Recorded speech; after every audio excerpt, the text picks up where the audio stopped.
Wagwan everybody on YouTube, Kobe here back with another weekly reset. I'm a bit under the weather, hence why this is late.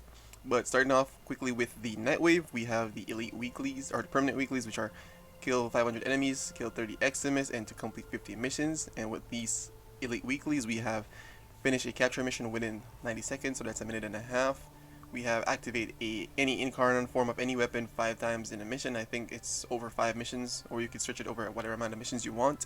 Complete 6 invasion missions, collect 4,000 resources, and to find 5 medallions or syndicate medallions, and also to kill 150 enemies with cold damage, right? So getting into the credit offerings, as you guys know, you can come here to get yourself some working reactors, catalysts, nighttane extract, and kuva. Also get yourself some helmets for fashion frame purposes. And taking a look at this week's aura mods, we currently have enemy radar, we have pistol scavenger, we have shotgun scavenger, dreamer's bond, and loot detector. Out of all of these, I'd say enemy radar and loot detector are probably the most useful. You get dreamer's bond just by completing the first junction, and if you've already done that, you should have gotten it in the mail. And for the weapon mods, we have for the Magnus, the Bronco, the Penta, the Tiburon, and the Toncore. And for this week, we have a bunch of weapons here. We have the Dark Sword, the Pangolin Sword, the Dark Dagger, the Plasma Sword, and the Jaw Sword. So it's a great week for weapons if you need this for MR. I do, but I don't have enough credits. And for the Conclave mods, we have for Loki, Excalibur, and the Viper.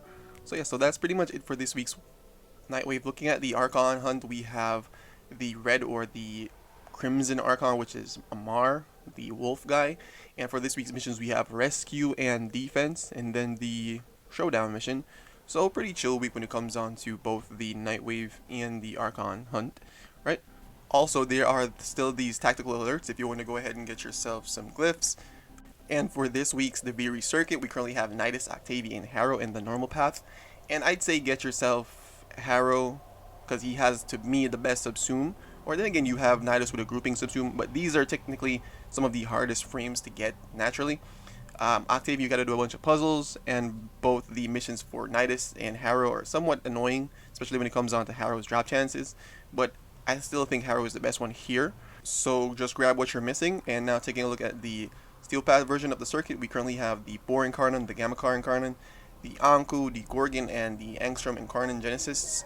Out of all of these, I'd say the Boar and probably the Angstrom are the best. I don't personally use the Angstrom, but be my guest. Scroll on over to get yourself some Kuva and some Rivens if you need them. But yeah, out of this week, nothing to do crazy, but the Boar is great. And now taking a look at Beathis' shop, we currently have a Orcan Reactor, a secondary Arcane Adapter, a Rifle Riven, some Kuva, and a Forma Blueprint. Best thing to get here would be the Orcan Reactor, right? And now moving on to Teshin, we currently have 30,000 Endo for 150 Steel Essence. If you need Endo quickly, go ahead and get it. This is pretty much just enough Endo to max out a Prime mod. So go ahead and get yourself that. Remember to stop by at Bird 3 to get yourself an Archon Shard. This week we have the Amber Shard here for 30,000 standing. So go ahead and get yourself that. And yeah, moving on into the Elite Deep Archimedia. This week we have Exterminate, Alchemy, and Disruption. And the modifiers for the Exterminate are Fissures rip into the missions. The little dog guys, they pull in the Warframe whenever they're doing their charge-up attack. And the enemies slowly regenerate their health. So, pretty chill, I'd say. And for the Alchemy, 10% of the enemies are impervious to damage unless you throw the corresponding amphora at them. And also enemies burst with void energy when they're slain.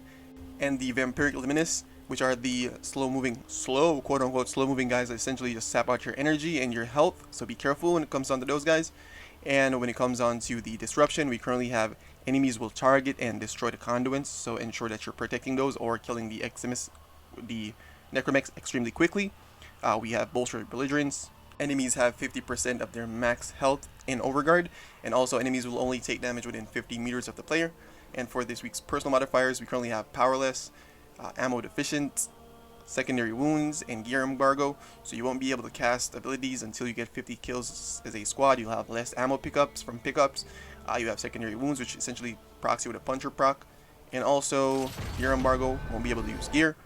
And yeah, so that's pretty much it for this week's weekly wrap up or weekly reset. Hope you guys have a wonderful week. Thank you guys so much for stopping by. Subscribe, like, peace.